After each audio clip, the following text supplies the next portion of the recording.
The most exclusive private estate in England. Houses in this corner of Surrey sell for tens of millions of pounds. From BBC News, we're just filming some shots of the entrance. Security is tight, filming inside not allowed. In 2012, a Russian businessman was found dead on this estate. I believe that Alexander Perepilichnyy was murdered in November of 2012. He was just 44 years old when he collapsed out jogging near his home. I think you have to say, well, poisoning looks much less likely. The more probable cause is a heart attack. A police investigation later found that Alexander Perepilichnyy died of natural causes. But when he collapsed on this road behind me here, he was about to give evidence in a major fraud case linked to Russian organised crime. That case had the potential to embarrass not just the Russian state, but President Putin himself. For 4 years now, an inquest has heard the details of this case.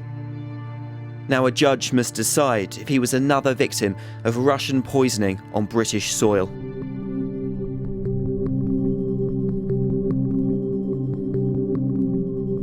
Alexander Perepilichny's life came to a sudden end on a Saturday in November 2012. He'd been shopping with his daughter. He had lunch made by his wife and then went out running. He was jogging up a hill when he suddenly collapsed. A couple of residents nearby found him, including a chef who tried to administer first aid to him. We know then someone called the police who rushed over. By that point, it was too late to save him. He was completely cold. What police didn't know that day was who Alexander Perepilichnyy really was and who he was working with. We can bring up the Mr. Browder in this particular case. Vladimir Putin is consistently extremely angry about Bill Browder. The US financier Bill Browder is one of Vladimir Putin's biggest critics. He was once a major investor in Russia. Then one of his companies was the victim of a huge alleged fraud. His Russian accountant, Sergei Magnitsky, was arrested and died in prison. Browder says it was back in 2011 when he was first contacted out of the blue by Alexander Perepilichnyy. So we're sitting in our office and we get an email from a person who says he has information showing who got the money that Sergei Magnitsky was killed over. And we're thinking to ourselves, why would somebody give us that information? Why would someone have that information? And it slowly emerged that he had the information because he was the money manager for the people who committed this crime. So how embarrassing could that information have been, not just to the crime group involved, but to the Russian state, the Russian government? This was devastating. This information was devastating because that money was then frozen. And there are now 15 live money laundering investigations which started with that whistleblowing exposure. What Perepilichnyy was promising was explosive stuff. Documents that Browder says show the fraud was linked to corrupt Russian tax officials who laundered the cash, buying islands in Dubai and property in Moscow. What's more, he was prepared to testify in Switzerland where some of the money ended up. You said at the inquest, I think, that there was a strong possibility, or you feel as an organisation there's a strong possibility that he was murdered. Do you stand by that still today? I believe that Alexander Perepilichnyy was murdered in November of 2012. Based on what evidence do you have for that? Well, based on the fact that he was a cooperating witness against Russian organised crime, that he was on a hit list, that he went out and took out an enormous life insurance policy on his life in case he did get killed, and on the fact that he then dropped dead at the age of 44 with no prior health problems. But in the days just before he collapsed, Alexander Perepilichnyy wasn't at home in Surrey, but hundreds of miles away in the French capital, Paris. Now exactly what he was doing here remains something of a mystery. We do know he was booked into some of the most exclusive, some of the most expensive hotels you can find in the whole world. He arrived in Paris just 2 days before he collapsed, staying in this 5-star hotel.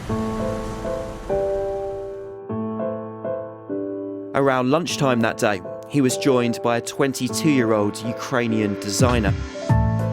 Woman Elmira Medins, it's a woman with a character which is very active life.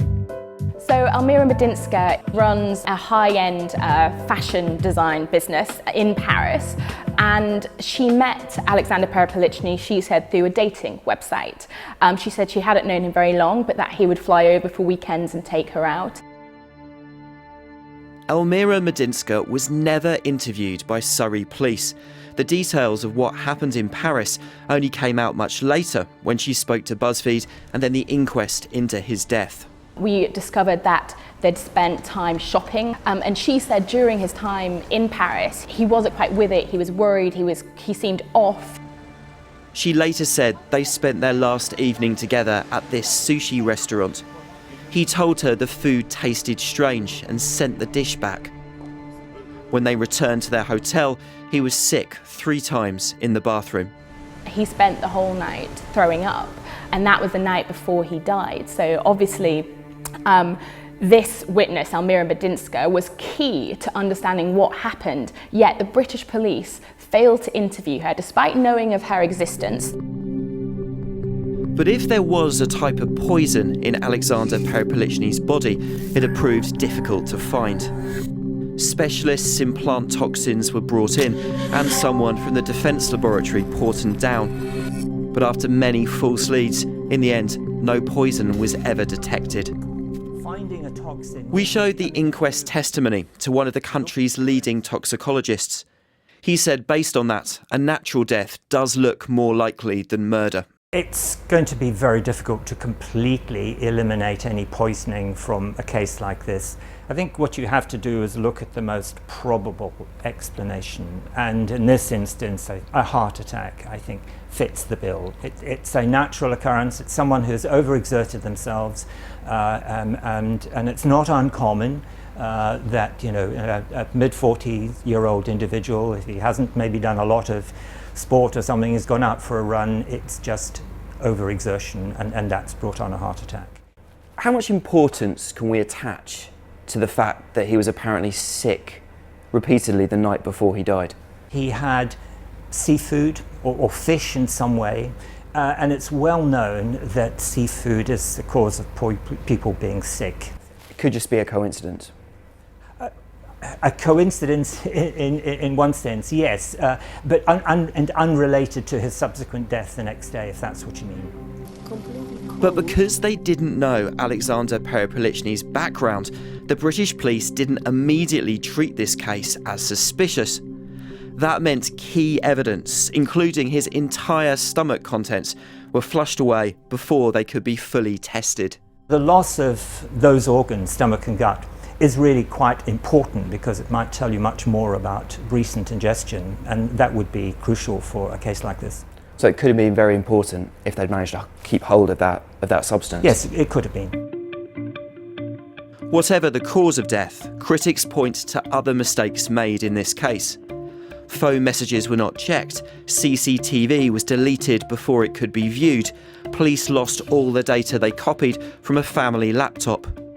Well, I think that there's so much information now to suggest that this was a murder that it looks like some huge ass-covering exercise inside the Surrey police. It looks like that they've completely messed up this investigation. Yet there's no direct evidence, as we're aware, that he was murdered. A lot of this is circumstantial, a lot of it's suspicions around his role in the fraud that you were involved in. Well, part of the reason that we can't prove he was murdered is because the police threw away all the stomach samples. They lost his computer files. They didn't check for his personal computer. They didn't check the WhatsApp messages. The French police have conducted this in an entirely different way.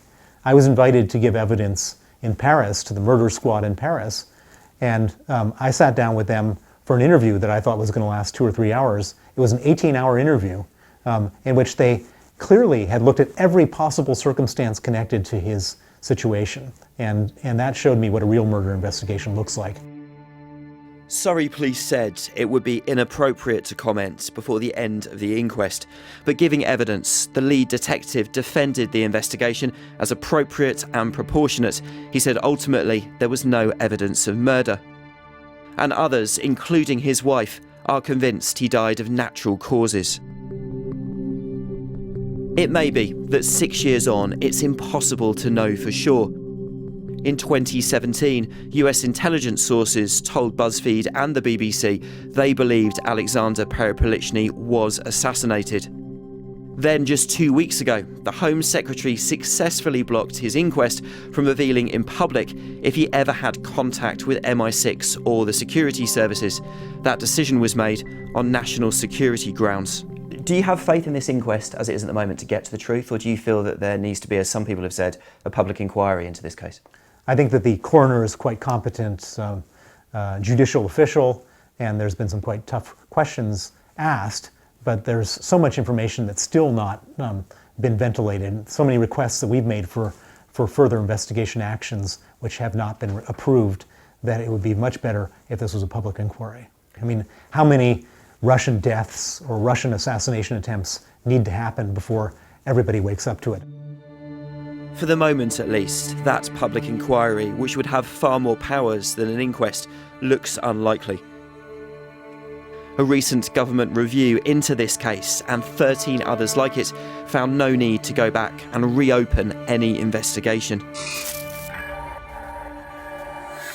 That decision, though, is unlikely to draw a solid line under another unexplained Russian death on British soil.